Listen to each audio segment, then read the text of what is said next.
യോഗ ഒരു എക്സസൈസ് അല്ല. സത്യസന്ധമായ അർത്ഥം ഇതാണ്. ഒരു വീഡിയോ കൊണ്ട് യോഗ മനസ്സിലാക്കാം. യോഗ എന്താണെന്ന്. യോഗ എന്ന വാക്ക് സംസ്കൃതത്തിലെ യുജ് എന്ന ധാതുവിൽ നിന്നാണ് വന്നത്. ഇതിൻ്റെ അർത്ഥം കൂടിച്ചേരുക, ഏകീകരണം, യോഗ് ടുഗദർ എന്നെല്ലാമാണ്.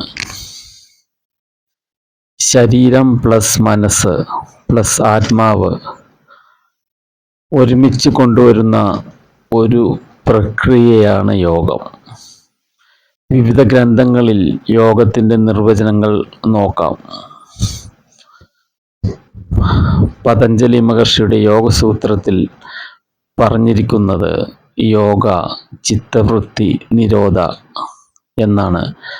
മനസ്സിൻ്റെ ചഞ്ചലതകളെ നിയന്ത്രിക്കുന്നതാണ് യോഗം. ഇത് തന്നെ ഭഗവത്ഗീതയിൽ പറഞ്ഞിരിക്കുന്നത് സമത്വം യോഗ ഉച്യതേ എന്നാണ്. വിജയപരാജയങ്ങളിൽ സമത്വം പുലർത്തുക, അതിയായ സന്തോഷമോ സങ്കടമോ ഒന്നും പ്രകടിപ്പിക്കാതെ സ്ഥിരമായ ഒരു സ്റ്റേറ്റിൽ തുടരാൻ കഴിയുക എന്നാണ്. യോഗ കർമ്മസു കൗശലം, ഓരോ പ്രവൃത്തിയിലും നിപുണതയോടെ ചെയ്യുക, അതാണ് യോഗം.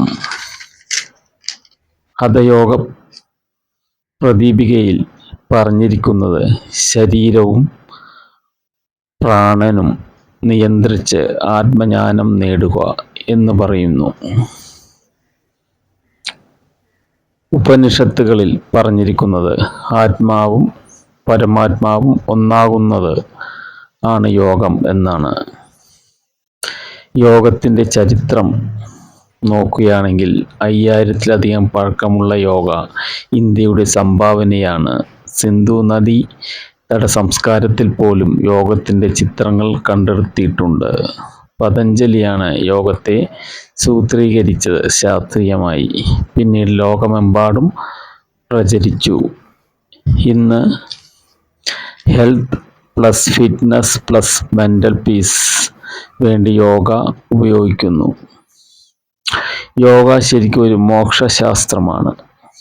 ആദ്യകാലങ്ങളിൽ യോഗ ചെയ്തിരുന്നത് എൻലൈറ്റ്മെൻറ്റിലേക്ക് കടക്കാനും ഒരു ജീവിത രീതി തിരഞ്ഞെടുക്കുന്നതിലൂടെയാണ്.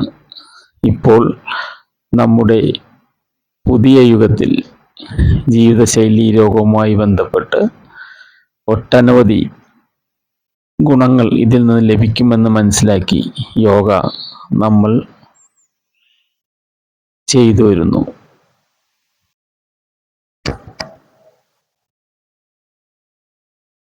ഈ വീഡിയോ നിങ്ങൾക്ക് ഉപകാരപ്പെട്ടെങ്കിൽ ലൈക്ക് ചെയ്യാനും ഷെയർ ചെയ്യാനും മറക്കല്ലേ.